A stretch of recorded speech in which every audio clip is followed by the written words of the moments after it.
Welcome back to our channel. So మత్స్యకారులకు సంబంధించిన బీమా ప్రభుత్వం స్టార్ట్ చేసింది. ఆల్రెడీ దానికి సంబంధించిన బీమా డబ్బులు కూడా కేంద్ర రాష్ట్ర ప్రభుత్వాలు కలిపి ప్రీమియం కూడా కట్టేశారు. ఇంతకీ బీమా ఏంటి? ఎవరికి వర్తిస్తుంది? ఏజ్ లిమిట్ ఏంటి? ఎక్కడ అప్లై చేసుకోవాలి? అండ్ కేవలం బీమా మత్స్యకారులకు సంబంధించిన వాళ్ళు మరణించినా కాదు, అట్లీస్ట్ వాళ్ళు ఏదైనా ప్రమాదవశాత్తు హాస్పిటల్లో చేరినా కూడా ప్రభుత్వం డబ్బులు 25,000 చెల్లించబోతుంది. మినిమం 25,000 నుంచి మాక్సిమం 5,00,000 వరకు కూడా ఈ బీమా ఉండబోతుంది. సో ఈ బీమాకు సంబంధించిన మరింత ఇన్ఫర్మేషన్ తెలుసుకుందాం. ముందుగా వీడియోని మీరు షేర్ చేయండి అండ్ దాంతో పాటు ఛానల్ని సబ్స్క్రైబ్ చేయండి. అయితే ప్రభుత్వం ఈ బీమాకు సంబంధించి వర్డ్ వినంగానే ఎప్పుడో ప్రభుత్వం చెప్పింది కదా అని అందరూ గుర్తుకొస్తుంది కదా. సో అదేంటి అంటే తెలంగాణలో ఉండే ప్రతి ఒక్కరికి ఒక ఫ్యామిలీ ఇన్సూరెన్స్ తీసుకురాబోతున్నాం అని ఐటీ శాఖ మంత్రి శ్రీధర్ బాబు గారు ఒకానొక సందర్భంలో ఒక వేదిక పైన చెప్పారు.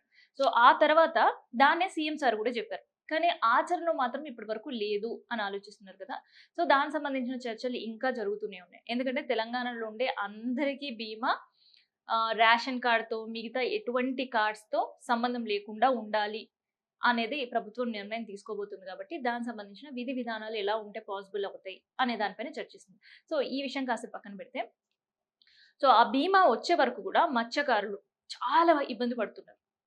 సో ఆర్థిక సమస్యలు కొంత, సో బిజినెస్ జరగక కొంత, సో ఈ ప్రైవేటీకరణ వచ్చిన తర్వాత ఒక పెద్ద పెద్ద ఫిష్ మార్ట్స్, తర్వాత ఈ సీ ఫుడ్ మార్ట్స్ వచ్చిన తర్వాత వాళ్ళు పట్టి వీళ్ళకి హోల్సేల్గా అమ్మడం వల్ల వీళ్ళు లాస్ అయ్యి కొంత, ఆరోగ్య పరిస్థితులు మరికొంత, సో వెళ్ళినప్పుడు చేపల వేటకి అక్కడ ఇబ్బందులు, ప్రమాదాలు, చనిపోవడాలు ఇట్లాంటివన్నీ కూడా జరుగుతున్నాయి. సో అవన్నిటికీ ప్రభుత్వం ఆలోచిస్తుంది. సో ఆలోచించి నిర్ణయం ఏం తీసుకుంది అని అంటే మత్స్యకారుల కష్టాలని నేరుగా ప్రభుత్వం వచ్చి తీర్చలేదు. సో తీర్చాలనే ఆలోచన సంబంధించి ఎన్నో ప్రతిపాదనలు మత్స్యకారులకు సంబంధించిన సంఘాలు ముందు పెట్టాయి. సో పెట్టినప్పుడు కూడా ప్రభుత్వం దానిపైన ఆలోచన ఇంకా కొనసాగుతూనే ఉంది. సో అంతకంటే ముందు ఈ ఫ్యామిలీ స్కీమ్, ఇన్సూరెన్స్ స్కీమ్ ఏదైతే తీసుకురాబోతుందో దానికంటే ముందు మత్స్యకారుల కుటుంబాలకి ఒక బీమా కల్పించాలని అనుకున్నారు. సో ఓవరాల్గా రాష్ట్రంలో ఎంతమంది ఉన్నారు మత్స్యకారులు, ఐడెంటిఫై అయిన వాళ్ళు మత్స్యకారులు లక్షల్లో ఉన్నారు. కాకపోతే ప్రభుత్వం గుర్తించిన వాళ్ళ సంఖ్య అయితే చాలా తక్కువ ఉంది. కేవలం 4,28,000 మాత్రమే, 28,000 మందిని మాత్రమే వీళ్ళు మత్స్యకారులను అఫీషియల్గా ప్రభుత్వం గుర్తించింది. సో ఇంకా చాలా మంది ఉన్నారు. వాళ్ళని గుర్తించాలంటే ఏం చేయాలి అనేది కూడా ఎండ్ ఆఫ్ ద వీడియోలో నేను చెప్తాను. అండ్ ఈ పథకాన్ని ఎట్లా అప్లై చేసుకోవాలనేది కూడా నేను చెప్తాను. సో వీడియో ఎండ్ వరకు చూడండి అండ్ దాంతోపాటు షేర్ చేస్తే తప్ప ఇన్ఫర్మేషన్ మీకు తెలియదు. అదే మత్స్యకారులకు సంబంధించి ఈ ప్రమాదవశాత్తు వాళ్ళకి సడన్గా ఏమైనా జరిగి ఆ గ్రూప్ వాళ్ళందరూ ప్రమాదానికి గురి అయి ప్రాణాలు గనక పోతే, సో ఆ ప్రతి ఒక్క మత్స్యకార కుటుంబానికి ప్రభుత్వం 5,00,000 రూపాయలు ఇవ్వబోతుంది. అండ్ ఆ ప్రమాదంలో వాళ్ళు అంగవైకల్యానికి గురైతే శాశ్వత అంగవైకల్యం. సో ఇలాంటి ప్రమాదాలు కూడా జరుగుతుంది. ఈ ప్రమాదాలకు సంబంధించి ఆ కుటుంబ ఆర్థిక వ్యవస్థ అంతా కూడా చిన్న భిన్నం అయిపోతుంది ఒక్కసారి. ఎందుకంటే హెడ్ ఆఫ్ ద ఫ్యామిలీ వాళ్ళే ఉంటారు. ఆ తర్వాత కుటుంబాన్ని పోషించడం అంటే మహిళల పైన ఇబ్బంది పరిస్థితి ఇవన్నీ కూడా చాలా ఫేస్ చేస్తున్నారు గ్రామాలు. సో అందుకనే అలాంటి వాళ్ళకి 2,50,000 రూపాయలు ప్రభుత్వం శాశ్వత అంగవైకల్యం ఉండే వాళ్ళకి ప్రకటించింది. ఆ తర్వాత పాక్షికంగా అంగవైకల్యానికి గురైతే, సో మేనేజబుల్, సో మళ్ళీ వాళ్ళు రొటీన్ వర్క్‌లోకి వెళ్ళగలుగుతారు. కానీ వాళ్ళకు కొంత టైం కావాలి అనుకున్నప్పుడు వాళ్ళకు 1,50,000 రూపాయలు ఇవ్వబోతుంది. అండ్ అలా కాదు, ఇలా వీళ్ళు ప్రమాదానికి గురయ్యిండ్రు, తర్వాత హాస్పిటల్‌కి వెళ్ళాల్సొచ్చింది. హాస్పిటల్ ఖర్చులు కూడా వాళ్ళు భరించలేని పరిస్థితిలో ఉన్నప్పుడు, సో వీళ్ళకి తీసుకునే బీమా 25,000 రూపాయలు ప్రాథమికంగా ప్రభుత్వాల నుంచి వీళ్ళకి చేరుతాయన్నమాట. సో ఇక్కడ కేవలం రాష్ట్ర ప్రభుత్వమే కాదు, ఈ స్కీమ్‌లో కేంద్రం, రాష్ట్రం ఈ 2 ప్రభుత్వాలు ఇంక్లూడ్ అయ్యి ఈ మత్స్యకారులకు 4,28,000 మందికి చేస్తున్న ఈ బీమా సహాయం. సో దానికి సంబంధించిన రాష్ట్రం వాటా ఎంత అంటే దాదాపు ₹1,00,00,000. సో 1,38,00,000 చిల్లర రూపాయలు రాష్ట్రం భరించాలి. సో దానికి సంబంధించిన ఫస్ట్ ప్రీమియం ఈ నెల 1వ తారీఖున చెల్లించేసింది ప్రీమియం కంపెనీ. అలాగే కేంద్రం చెల్లించాల్సిన డబ్బులు కూడా కేంద్రం చెల్లించింది. అంటే రాష్ట్రం, కేంద్రం 2 చెల్లించాయి కాబట్టి ఈ పథకం అమలు అవుతుంది. సో అమలు అవ్వడానికి సిద్ధంగా ఉంది.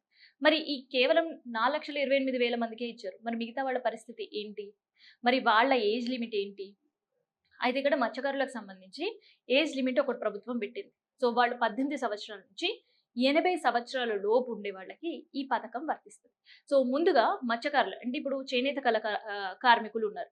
సో చేనేత కళాకారులను కూడా అంటాం. సో వాళ్ళకి సంబంధించి ఒక సంఘాలు ఉంటాయి. ఆ సంఘాల నుంచి గుర్తింపు కార్డులు ఉంటాయి. అండ్ ఇప్పుడు రీసెంట్‌గా పెన్షన్స్ లో వాళ్ళకి ఒక స్పెషల్ కేటగరీ పెట్టారు. సో కేటగరీ పెట్టినప్పుడు ఆ చేనేత సంఘాలకు సంబంధించిన ఐడెంటిటీ కార్డ్‌లో మేము చేనేత కళాకారులం అని నిరూపించేటట్టు ప్రభుత్వం గుర్తించేటట్టు ఆ కార్డ్ జిరాక్స్ అనేది పెట్టారు.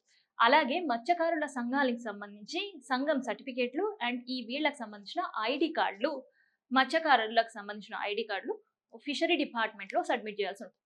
సో వాళ్ళని కూడా ప్రభుత్వం గుర్తిస్తే అప్పుడు మాత్రమే ఆ ఫిషరీ డిపార్ట్మెంట్ దగ్గర ఉండే డేటా ప్రకారం వాళ్ళని మళ్ళీ మత్స్యకారులుగా గుర్తించడం అండ్ వీళ్ళకి ఎటువంటి దరఖాస్తులు లేకుండానే కేవలం వీళ్ళ దగ్గర నుంచి family details, Aadhaar card details, bank account details and వాళ్ళు ఉండే ఊరు, వాళ్ళ పర్మనెంట్ అడ్రస్. సో ఇవన్నీ తీసుకొని ఈ బీమా కింద ప్రభుత్వం అప్లై చేస్తుంది. సో డబ్బులైతే చెల్లించుర్రు. బీమాకు సంబంధించిన అప్లికేషన్స్ కూడా ఈ 4,28,000 మంది ఉంటే ఇప్పటికే దాదాపుగా 4,00,000 వరకు కూడా ఈ బీమా సదుపాయం అంతా కూడా కంప్లీట్ అయింది. సో అరాకొరగా అంటే ఒక 1 or 2% మాత్రమే మిగిలిపోయింది. వాళ్ళకు కూడా ఈ బీమా చేయించే ప్రయత్నంలో అధికారులు ఫుల్ బిజీగా ఉన్నారు. సో ఎవరైతే ఈ బీమాలో ఇంకా తమ పేరు రాలేదు అనుకునే వాళ్ళు, నేను ఇందాక చెప్పినట్టు ఫిషరీ డిపార్ట్మెంట్‌లో వాళ్ళకి సంబంధించిన ఇన్ఫర్మేషన్ అంతా కూడా ఇవ్వాల్సి ఉంటది. అండ్ అక్కడ అధికారులకు అర్జీ పెట్టుకోవాల్సి ఉంటది. సో వాళ్ళు వచ్చేటప్పుడు కూడా వాళ్ళకి సంబంధించిన ఈ 5 డాక్యుమెంట్స్ తీసుకొనొస్తే మాత్రమే ఈ బీమా వాళ్ళు పొందే అవకాశం ఉంటుంది.